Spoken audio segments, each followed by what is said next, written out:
We'll hear argument next in Case 15-458, Dietz v. Bouldin. Mr. Shanmugam. Thank you, Mr. Chief Justice, and may it please the Court. When a judge discharges a jury after it reaches a verdict, the jury's service is at an end, and the jurors return to being ordinary members of the public. This case presents the question whether a district court has inherent authority under Article III of the Constitution to recall discharged jurors for further service in the same case, here for the purpose of deliberating anew and reaching an entirely different verdict. The answer to that question is no. The established rule at common law forbade the recall of discharged jurors. In numerous respects, the federal rules of procedure reflect the understanding that a district court's authority ends at the point of discharge. I thought you had a clear bright-line rule until I got to page 9 of your reply brief, where you say a jury may remain effectively undischarged despite a judge's pronouncement of discharge. There are cases where you agree that if the judge says you're discharged, they're not really discharged, and the judge can say, oh, come on back, I've got something else you've got to do. Mr. Chief Justice, our rule is clear. It's a rule that a district court lacks the authority to recall discharged jurors. The question that we discuss at page 9 of our reply brief is the question of what the definition of a discharge is. And let me offer. Well, that's pretty lawyerly. Thank you, Mr. Chief Justice. Saying any time you're discharged, it's over. Now, discharge may not mean discharge in every case, because you recognize that there are cases where the judge says you're discharged, but you would allow them to come back. And that is simply, Mr. Chief Justice, because we believe the discharge is an act. It's not just a pronouncement. And that's what the vast majority of the lower courts have said. They have said that a jury is discharged when, having been released from service, the jurors have left the judge's presence and control. Okay, presence and control. Now, that's the key distinction that you have? That is what lower courts have said, and we're certainly comfortable with that distinction. And so if they're still in the courtroom, he can say, oh, wait, hold up, you've got to come back and do this. Yes, that is correct, and that is basically the line. And what if they're in the hall outside the courtroom? Nothing's happened, they're all still there. The hall is outside a judge's presence and control, and the only cases where jurors have been permitted to be recalled outside the courtroom under this standard are cases where the jurors, say, have gone back to the jury room. And I think it's fair to say under those circumstances that the jurors are no longer are still within the judge's presence and control. Certainly, we don't think that that definition could be stretched to facts like this case, where the jurors have not only left the courtroom, but at least two of the jurors have left the immediate vicinity of the courtroom, and it appears from the record as if one of the jurors has left the courthouse altogether. And there's no dispute. What they're worried about with the rule about discharge and then bringing them back is that the jurors may have talked to somebody about the case, heard something about it, had information that's going to be prejudicial to the defendant that they shouldn't have gotten. Why doesn't it make sense to say, well, if they're right out in the hall or, they're down the hall, bring them back in and ask, just as the judge did here. Have you talked to anybody about the case? Mr. Chief Justice, I think that the courts that have adopted that functional definition of discharge, that have looked at discharge as the point at which jurors have separated or dispersed, have focused on the potential for influence, not the fact of influence. In other words, those courts aren't engaging in a prejudice inquiry under the guise of defining discharge. Instead, what they are saying is, in essence, the point at which the jurors are no longer together as a unit, and again, no longer within the court's instruction and direction, is the point at which they've been discharged. And I think that that has proven in the case law to be a relatively easy line to apply. And many of the cases on which Respondent relies are cases in that category. In other words, cases where courts, at the same time as they have recognized the common law rule, have applied this functional definition of discharge. Now, again, we think that this case plainly does not fall even within that somewhat broader definition, and the issue of whether the jury has been discharged in this case is obviously not in dispute before this Court. But I do think that in practice, if this Court were to adhere to the common law rule, that definition would be pretty easy to apply in practice, and there aren't a lot of lower court decisions that seem to have struggled with the application of that principle.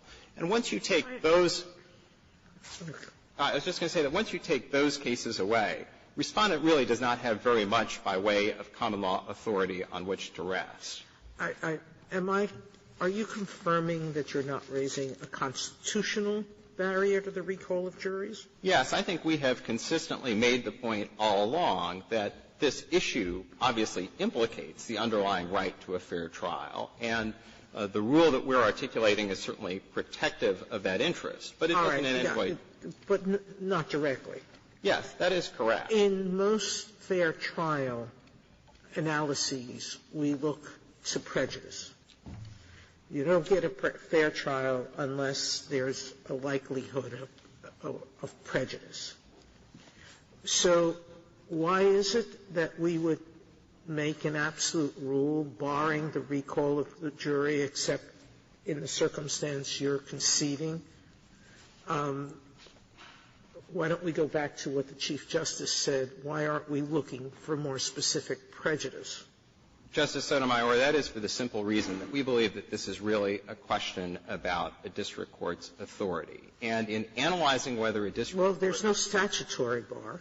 Well, that is correct, and there is no explicit bar in the rules. But when you are considering whether a court has inherent authority under Article III of the Constitution, the three considerations on which this Court has relied are, first, the history, and we believe that far from there being a long history in Respondent's favor, that the history really points decisively in our direction. The Federal rules, and while it is true that the Federal rules do not explicitly prohibit jury recall after discharge, time and again, the Federal rules indicate that a court's authority is limited at the point of discharge and that a court's authority after discharge is constrained in various respects. And critically, the Federal rules also provide specific and concededly adequate remedies for the defect at issue here, an invalid or ambiguous verdict. Well, we don't have a specific rule that permits district courts to rescind any order they've issued. But we've routinely, through history, permitted district courts, when they think they've entered an erroneous order, to just rescind it. Why isn't this one of those orders? District courts have authority, to be sure, to rescind certain types of orders. In our reply brief, we point to various examples of orders that cannot be rescinded, such as a decision by a district court to transfer venue, a decision by a district judge to. But those are statutorily barred from happening. Well, I don't think that that's right. I think that courts have said that those orders are essentially like the order at issue here, final in the relevant sense. In other words, a district court's authority is at an end when a district court transfers the case to another district, when a judge recuses himself or herself, when a district court enters final judgment over part of a case under Rule 54B. But until final judgment, the rule is everything is interlocutory. When the judgment is entered, that's it. That's an end of the case. District court loses authority over it. But here, we haven't had a final judgment. Yes, the jury was discharged, but there's no judgment that's been entered in the case. So why doesn't the judge retain authority up until the point where he enters, where judgment is entered on the jury verdict?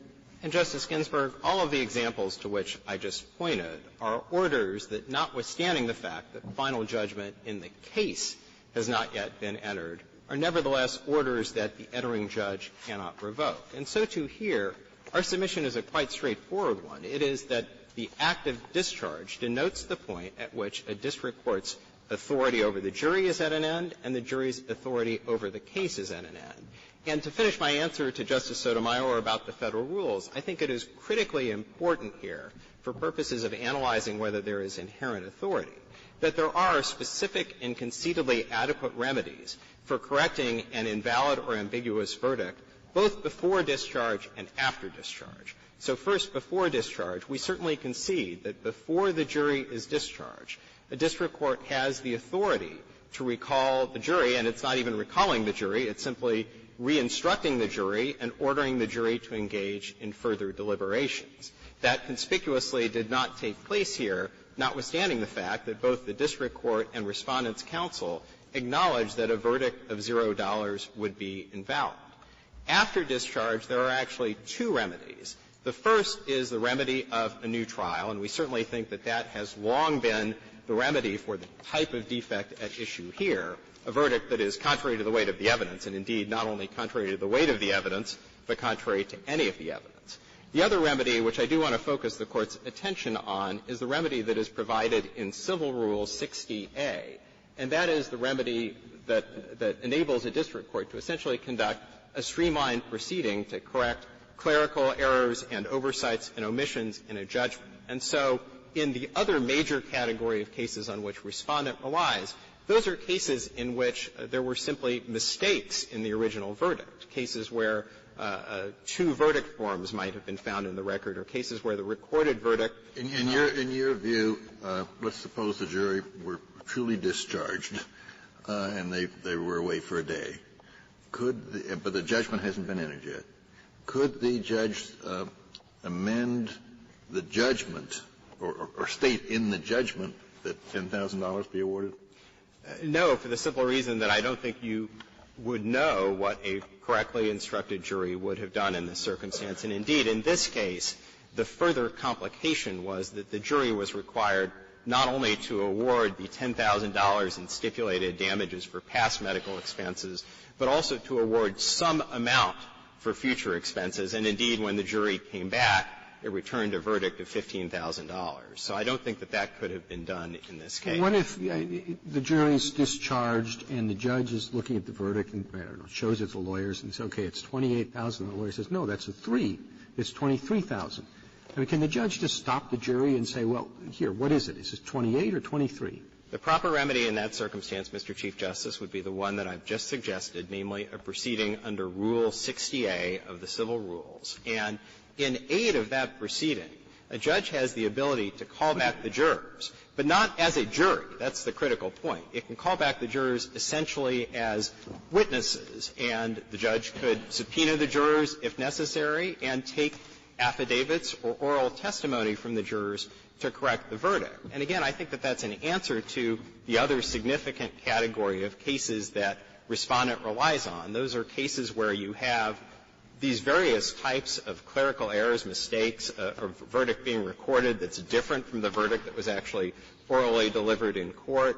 And all of those cases, under our interpretation, are readily correctable under Rule 60A in what does not need to be a particularly complex proceeding. Well, but in a certain sense, I don't know if it's certainly not a clerical error, but it is a simple error. I mean, the point is the judge told the jury, you have to award this amount in medical expenses, and the jury didn't.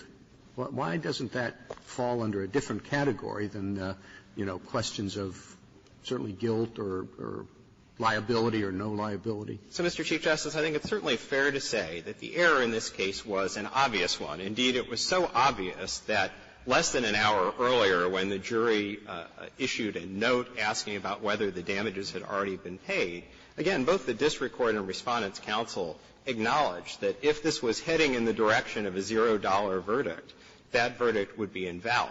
But I think it's critically important to realize that we're not dealing with a case here where the verdict is somehow facially invalid. I mean, if you look at the verdict form, which is at page 22A of the petition appendix, the four corners of that verdict form are fine. The verdict simply says we're finding in favor of a petitioner, but we're awarding $0. This is a case that falls into the category of cases where the verdict is contrary to the weight of the evidence. And again, the remedy for that, both under the Federal rule. What do you mean with respect to the amount they were obligated to award? Well, that is correct. Well, with regard to the award more generally. In other words, they could not have awarded $0 as a matter of law by virtue of Respondent's stipulation. But the only sense in which it was contrary to the evidence was that they didn't award the $10,000. They awarded $0.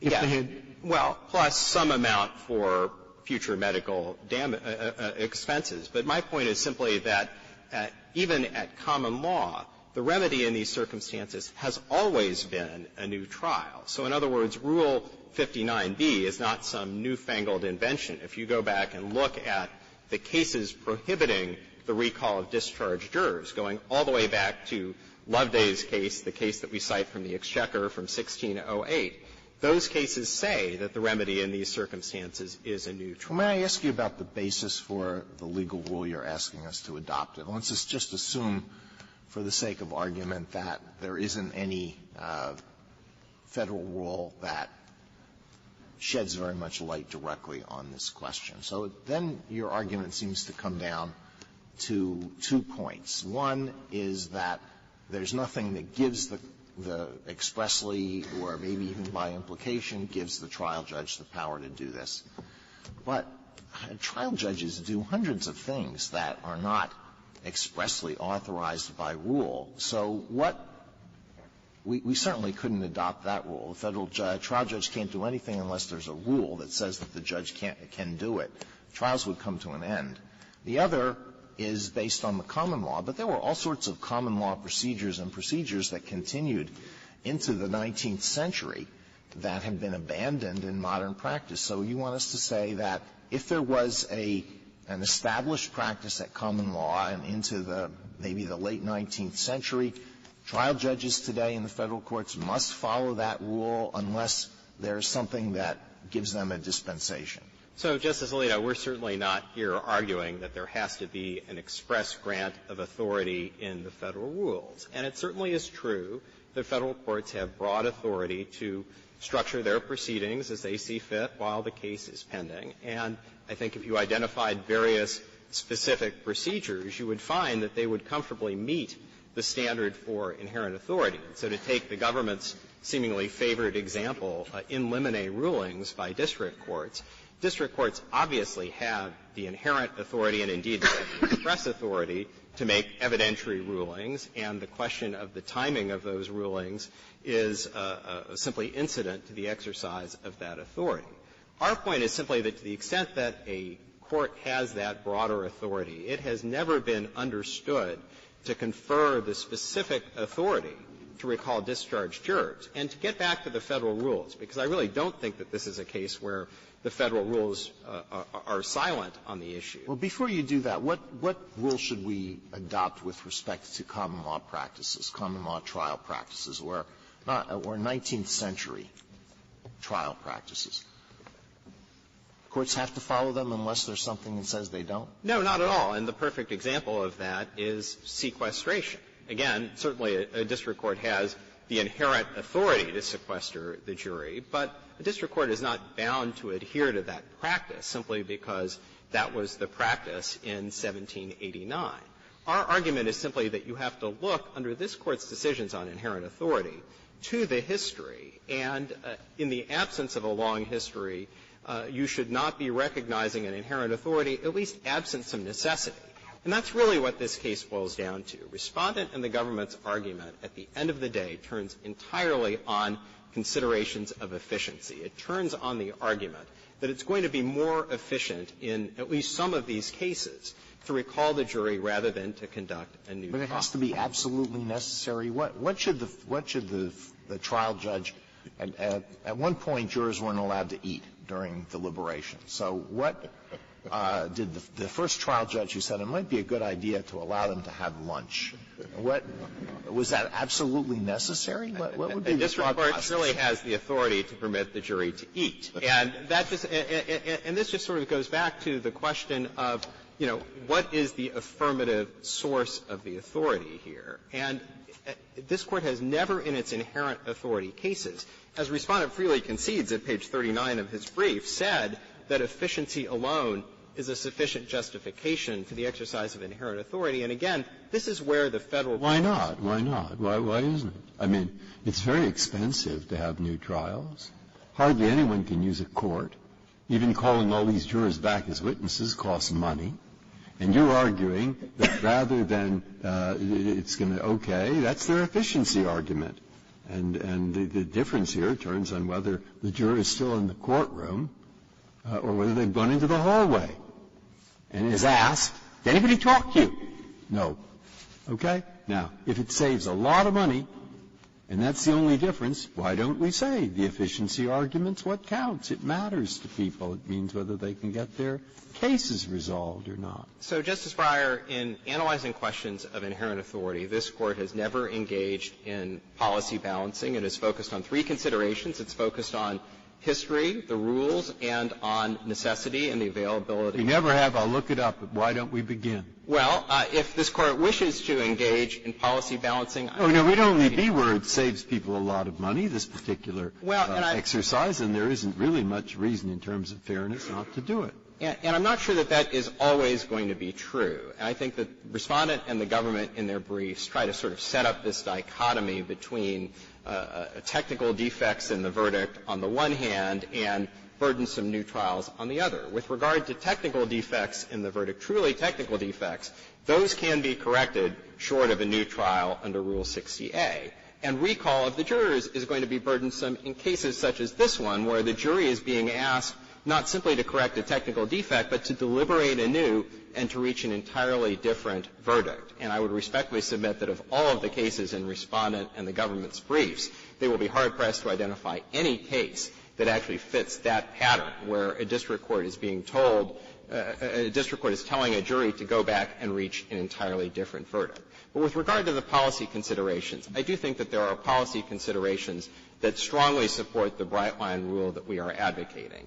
As we point out in our brief, fairness and finality considerations point strongly in our direction. And while it is certainly true that district courts are able to engage in prejudice inquiries, we think the risk of prejudice is particularly great in this context, and at least the government seems to recognize as much when the government attempts to cabin its rule under the guise of the abuse of discretion standard in various respects. And I'll come back to the defects with that proposed rule in a minute. But the only other thing that I would say with regard to the policy balancing is that I think that there's a very strong workability argument in support of our position. If you accept what I understand to be Respondent's position, in other words, to confer on district courts essentially an unbounded power to recall discharged jurors subject only to the constraints of the outer bounds of due process, courts and litigants are going to have a very strong incentive to pursue this option to correct all sorts of errors. And I think this case actually illustrates the problem. There's a lot of back and forth in the briefs about who should have raised this issue before the district court before discharge. Well, in a case like this one, my co-counsel, Mr. Angel, would have had no incentive to raise this issue before discharge for the simple reason that the jury was last seen returning a verdict that not only did not award the minimum amount, it awarded nothing at all to our shared client. By contrast, in cases such as this one, parties like Respondent, upon recognizing that there is an obvious error with the verdict, are going to have every incentive to pursue recalling the jury as an alternative to a new trial, because after all, for the same reasons that my co-counsel probably didn't like this jury very much, Mr. Catgall's co-counsel presumably thought this jury was the best jury on earth. And so in every case, policy arguments, I think, ring a little hollow. This is just not going to come up very often, right? So the idea that this is going to cause all sorts of problems only in the rarest case. And yet, when it does come up, we have this concern that Justice Breyer pointed out, that it's a big waste of money to have the jury have to start, I guess a new jury, right? Have to be a new jury, start all over again. But I think, Mr. Chief Justice, that that counts in our favor. I think we would freely acknowledge that this issue doesn't come up all that often, though it does seem to come up with some frequency in the state courts, and there are a number of cases cited in the briefs going back all the way to the early days of the Republic. But I think what I would say is that to the extent that the Court thinks this isn't a problem that comes up very often, it indicates to us that it is simply not worth the candle to adopt either Respondent's approach, which would really create a motion to recall the jury as an alternative to the remedy that's actually provided in the rules, a motion for a new trial, or the government's approach, this sort of presumptive 1-hour limit. We simply don't think that there is any need for this Court to move the line from the point of discharge to the point of discharge plus 1 hour and whatever other limitations the government wants to impose under the abuse of discretion standard, particularly because a court will have the ability to correct obvious defects before discharge. And if this Court adopts our rule, it will, if anything, create incentives for courts and litigants going forward to pause for a moment at the point at which the jury's verdict is returned and published before discharge to determine whether there is an obvious error that can be corrected consistent with the court's power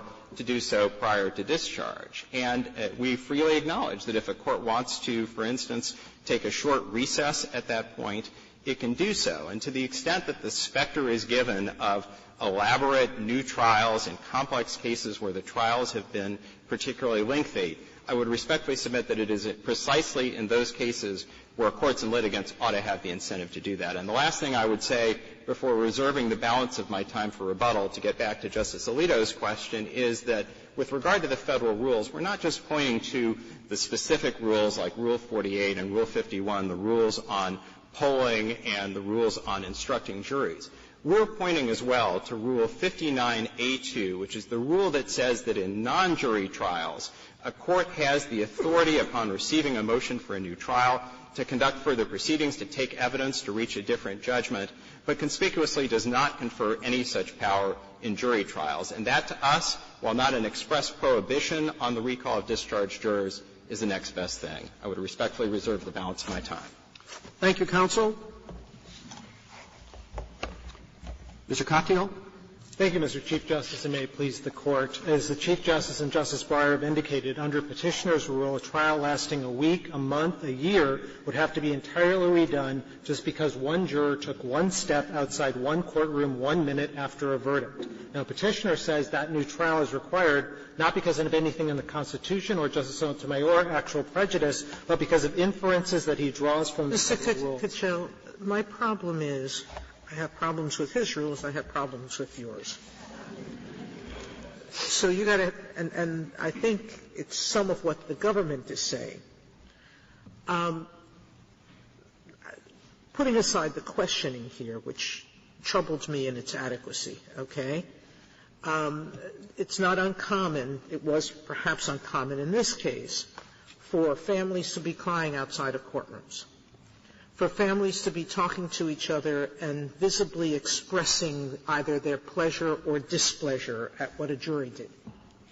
Not uncommon for correction officers in the state of New York to get very close to juries when they used to sequester them, but even today, and a corrections officer saying something like, "Good job, guys," at the end of the verdict, okay, when the jury's discharged. There is expressions in the courtroom. If we do a prejudice test, how are we going to ensure that that concept of a fair trial is wholesome enough to not permit what I consider some could be potentially great contamination of the jury and of their emotional state? I mean, there are juries all of the time who have the night to think about a case who change their mind. And the next day they're reaching out to the court or they're reaching out to one of the party's attorneys and wanting to undo the verdict. What's the rule that takes care of all of those things? Is it a boundless ability to recall juries? What are the circumstances a court should look at? What's your rule? Give me a rule that — So, Justice Sotomayor, I'll give you a rule, and then hopefully I can explain why I think his rule is really problematic. So our rule is very simple and deals with all of those things, which is that power after discharge is parallel to the power before discharge. So all the things — An hour, but you're making that up. No. And it doesn't take care of the things I talked about. Oh, it does. I think it does, because as this case comes to the court, and the reply brief at page 13 admits this, the jury could have been resubmitted with this and had all the things, the folks crying outside, all of those things could have happened if the judge just used a different word, recess instead of discharge. We are not here defending some rule that says — It depends on the courthouse. In most courthouses, certainly the federal system, and a lot of state systems, the jury doesn't get to go out and mix with the public. Quite right, Your Honor. But all I'm saying is whatever the rules are for pre-discharge. Those rules are just parallel after discharge, so long as you have, like here, a discharge of a couple of minutes where there is no prejudice to the other side. And I think courts are well versed in kind of evaluating those prejudice inquiries. They do it all the time. The government's Would your rules apply equally in a criminal case? We think that you don't have to get into it, but we do think that they generally do here. And that underscores. What about impaneling a jury? Suppose the judge impanels the jury and then decides that the impanelment was defective. One juror wasn't there, and 3 hours later re-empanels the jury. Is that proper? Well, I think in that circumstance, again, it's, the discharge has nothing to do with it. It's either proper or not. Talk about impanelment. Right. And so I don't think that, we have a position on impanelment. Our position is just simply but whatever. You said it applies in criminal and civil cases, and you say that in your brief, you say whatever the judge can do, he can undo. Correct. Which is a sweeping statement when we talk about. But in double jeopardy rules, double jeopardy applies the moment there's an impanelment. Absolutely. I should have said that. And I'm not sure how your rule would accommodate that principle. So we have a very limited undo principle. It is not anything anything goes, but rather it's tempered by the Constitution and by this Court's inherent power cases, which say it's got to be a reasonable exercise. So for the answer to that is, if it's a double jeopardy violation, it's a double jeopardy violation, and the discharge has nothing to do with it. Now, if I could go back and explain why I think their rule is really problematic. Well, but your principle is whatever you say, whatever the judge can do, he can undo. What a court can do, it has an inherent power to undo. But we do make very clear that's tempered by the inherent power limitations of this Court, which are very extreme. And so I don't think that we're here saying that you can undo anything. We're saying it's got to meet the Deegan and Chambers test. The Chambers test is at page 49 and 50 of the opinion, which says that it's got to be actually a legitimate response. And I think Mr. Shanmugam's absolutely wrong when he says, if there's an alternative, that means there is no inherent power. Chambers on those 2 pages is absolutely crystal clear. The existence of an alternative doesn't deprive inherent power.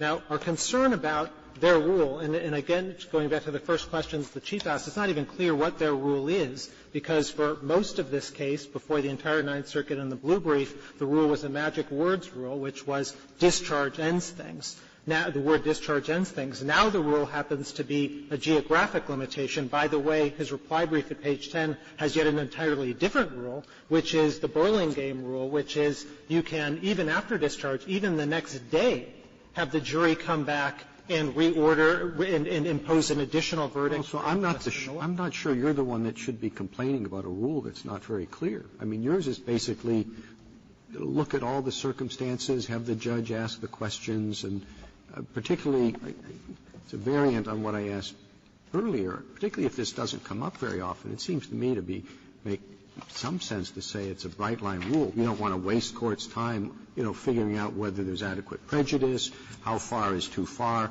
Let's just have a clear rule. The judge says discharge, you're discharged, and if he's made some mistake, he'll be more careful in the future. Mr. Chief Justice, our rule is consistent with the way federal courts deal with jury issues, the rules and the inherent power cases generally, which is to leave this and the hundreds of decisions to district courts to handle in the first instance. And I think it would be a terrible idea to adopt a bright-line rule this is a solution in search of a problem. It doesn't come up very much. It's never come up, all his worries in the federal system, even once. He can cite to you 2 cases in his reply brief saying there's any problem. One is a California case that he cites, and he tells you that there's been a discharge of 5 months in a recall. He doesn't tell you that that case was reversed by the California Supreme Court for exactly the concerns we're talking about, which is it might be dangerous to prejudicial. Look at the totality of the circumstances, is a great test, but it doesn't give much guidance to courts below. Tell me what the guidance is that we give.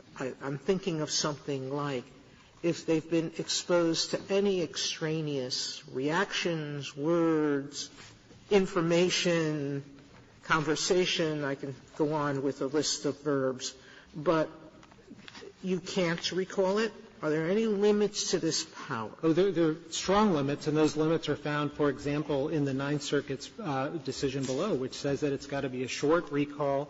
There's got to be an inquiry into whether or not there's contamination, and if there is any contamination, absolutely. How short is short? Well, I think, again, that should be left to the district court's discretion for the following reason.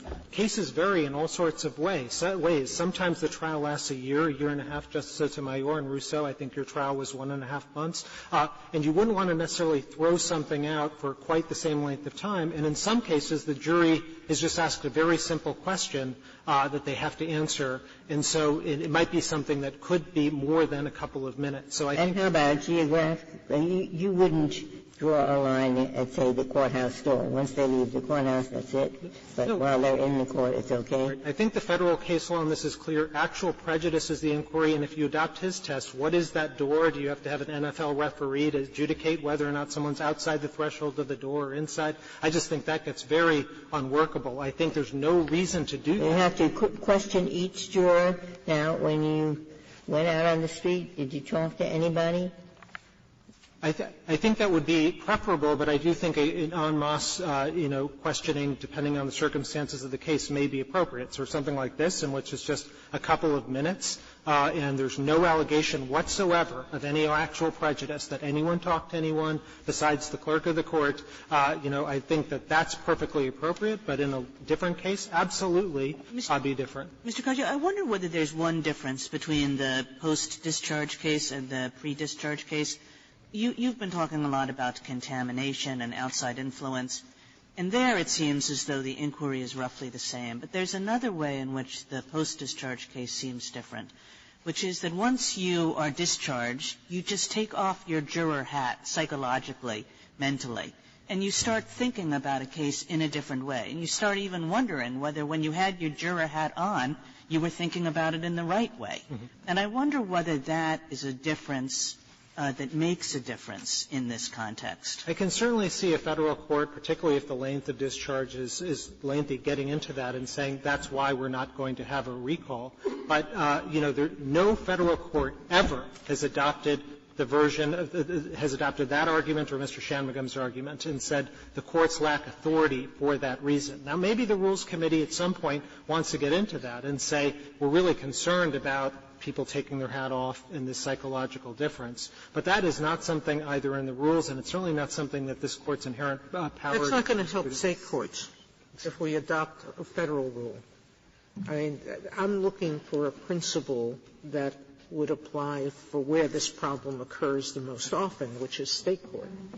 So tell me how we rule in a way that, because this is what I mentioned before, how many jurors change their mind. Right. Well, with respect to state courts, I think, at least as I understand the new position now, nothing this court will do will solve that particular problem. Because this is coming up as he characterizes it an Article III issue. I think state courts overwhelmingly have solved this problem. 21 different states permit recalls, only 11 do not. And yes, it's true. In the old common law, we had a difference in very old times, but starting in 1839, courts have permitted recall, and the federal system has permitted recall. I guess in answer to my question, I was not looking so much for a historical answer. You both have your historical arguments. But for an answer about why we shouldn't take this very seriously and think that it makes the post-discharge context different from the pre-discharge context, where the inquiry that we do in the pre-discharge context about have you talked to anybody, have you read a newspaper, just really doesn't get to the heart of the matter in the post-discharge context, which is that you've just taken off your juror clothes and maybe started thinking about what you did when they were on in an entirely different way. Justice Kagan, I do think that you should take it seriously. I think district courts do that all the time, which is why recalls don't happen, except in circumstances like this, and why he can't point to any abuse. I'd caution the court, because of this if the court is animated by the psychological concern about adopting some one-size-fits-all solution for the entire country and undoing trials that sometimes are lengthy, sometimes impose huge psychological costs to those who testify before them. For example, the first time I was before you this year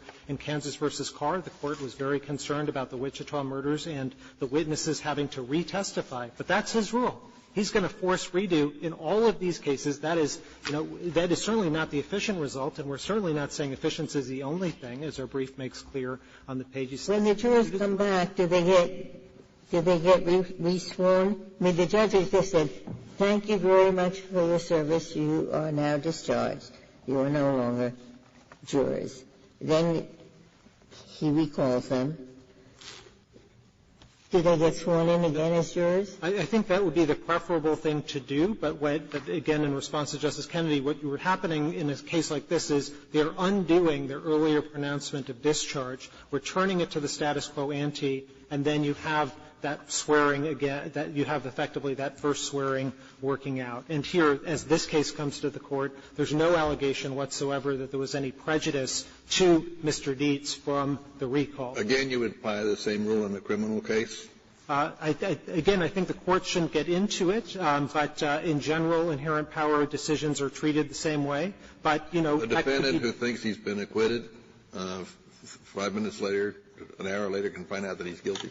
Well, as the government in this last footnote points out, that does happen in the double jeopardy context with respect to mistaken pronouncements, and this Court has already said that's not a problem. Now, if Justice Kennedy or the jurors haven't been discharged in those instances. In that case, yes, so that's right. So, Justice Kennedy, if you're concerned about that, I suspect that could be something that is determination, the district court's determination as to what is and is not a reasonable response to the problem at hand, and there's no example whatsoever of anything like this hypothetical happening. And that's why, as the Court writes its opinion, we think you should bracket those types of concerns, see if they ever arise. They should first, I think, be dealt with by the Rules Committee, but not in a one-size-fits-all solution by this Court. The Rules Committee is, I would say, unlikely to address this for the simple reason that it doesn't come up very often. Again, there are no Federal cases at all, so the Federal Rules Committee probably has bigger fish to fry.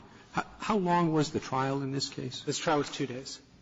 And Mr. Chief Justice, the Rules Committee does handle a lot of issues that do, involve small issues. But here, of course, there have been 6 different Federal Circuit courts that have ruled on this issue, which is what the cert petition focused on. So I don't think that this is something that, wouldn't attract the attention of the Rules Committee. And my friend's idea, which is somehow the Rules Committee has already resolved this issue, I think is in tension with that very notion.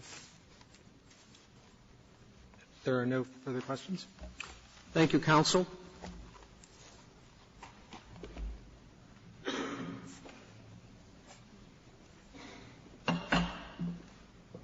Mr. Bash? Mr. Chief Justice, and may it please the Court, I'd like to begin by stating very simply what we think the rule is, and in doing so, hopefully clarify something about this case that I think generates a little bit of confusion.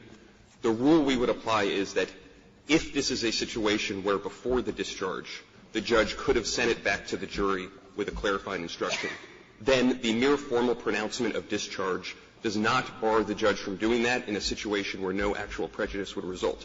The reason I said that I think that relates to an area of confusion in this case is that in his argument up here, Petitioner's counsel has characterized this as a weight of the evidence problem.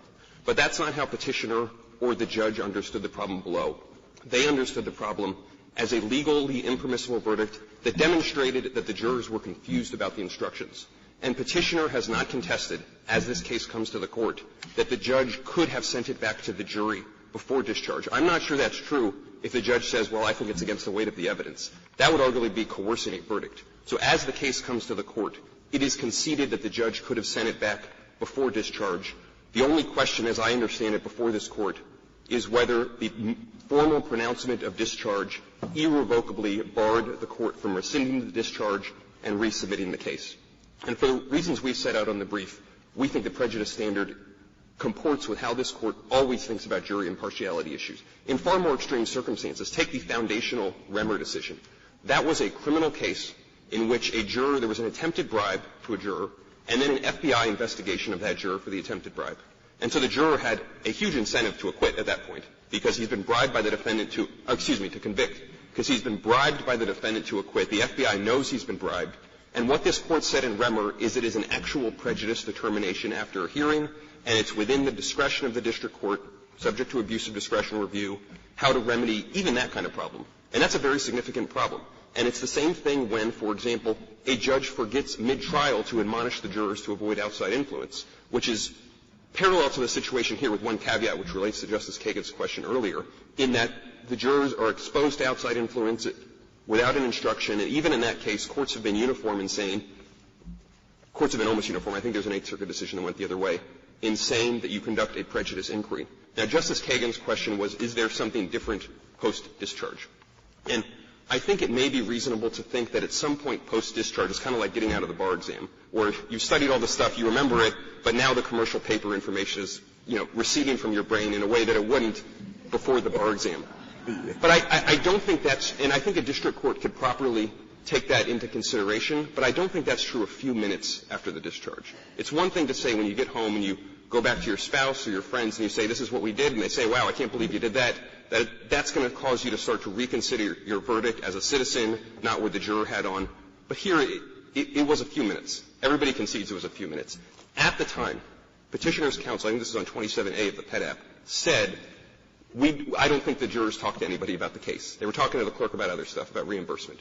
Didn't talk to anybody about the case. It was a few minutes. And given that where a juror is attempted bribed, where jurors sleep through trial, where jurors are actually exposed to extraneous information, where jurors speak to counsel, we always conduct a prejudice inquiry. It would be entirely anomalous to say, in this one circumstance, there's a 3-minute break, you can't bring the jurors back. So why can't we recall a jury 6 months later? Just this case. Well, I think that mean, they didn't talk about it afterwards. It's not a earth-shattering case. Why can't we call them back the next day, the day after? Just ask them, did you talk to anybody? They say no. Can you go back and resubmit the case now? Well, Petitioner we don't think that would be possible. Why? Give me the limiting because of the prejudice standard. We think what the standard is actually. You haven't shown any prejudice. They didn't talk with anybody about the case. They didn't. I think it would be reasonable so I guess we're in a situation where 6 months later some party says we'd like to call. I'm talking about 1 to infinity. Because presumably I'm interested in some limits to this. And we think it would be reasonable for a district court to say, and even for this court to say as a matter of giving guidance to lower courts, that once jurors have returned to their daily lives, they've probably spoken to friends and family about the case, they've taken off their juror hats for more than a very de minimis period, it's so likely that there's going to be prejudice that we're just not going to allow that anymore. I'd also say there's a more formal limitation, which this court has said in cases like Casey and Quackenbush, that once final judgment is entered, a court can't rescind interlocutory orders. I think there would be a question about when that occurs in this case. We don't think it would ever get that far under the prejudice standard, but it might just be when the Rule 58 judgment is entered, which in this case happened the same day as the second verdict. In a case I did last year, it happened 5 days later. It often happens very soon. Or you might say that once the notice of appeal is filed or once the time is expired for filing post-verdict motions, that's when the final judgment occurs. So there would be that more formal bound on the time limit, but I think in practice there would be an actual prejudice limit that would bound it very tightly. And I just want to emphasize, this case has come up, this issue has come up for the United States. It's come up in actually a surprising number of lower court cases. And if you look at the cases cited in both parties' briefs, they're almost invariably very short periods. I mean, this is a judge wanting a do-over after a few minutes where he made a mistake. This is not people calling things back months later. There was the 5-month case the Petitioner cites, but as Mr. Katyal noted, that was reversed as gross error by the California Supreme Court. We don't think our standard would allow that, but where there's a minutes-long error, judges ought to have the opportunity to fix that if they can. I know Mr. Shanmugam said that it hasn't been the case in any of the cases cited in the briefs that juries retired for future deliberations, but actually one of the circuit split cases that the United States was involved with, the Third Circuit case, Figueroa, the judge discharged the jurors and then realized there was a bifurcated felon in possession count to try. And it was only a few minutes, and the judge brought them back, and they were re-instructed. There was evidence presented on that count, and then they deliberated further. So it does happen. It's rare, hopefully, because it's a mistake, but it's not so rare that I think it warrants a bright-line rule that would impose really serious costs on parties and litigants. If there are no further questions. Thank you, counsel. 4 minutes, Mr. Shanmugam.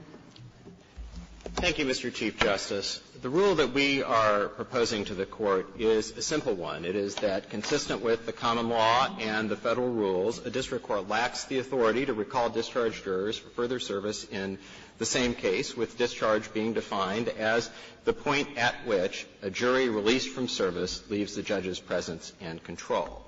In writing an opinion in that direction, we would respectfully submit that the Court should reiterate that district courts have multiple available remedies to cure the perceived problem here.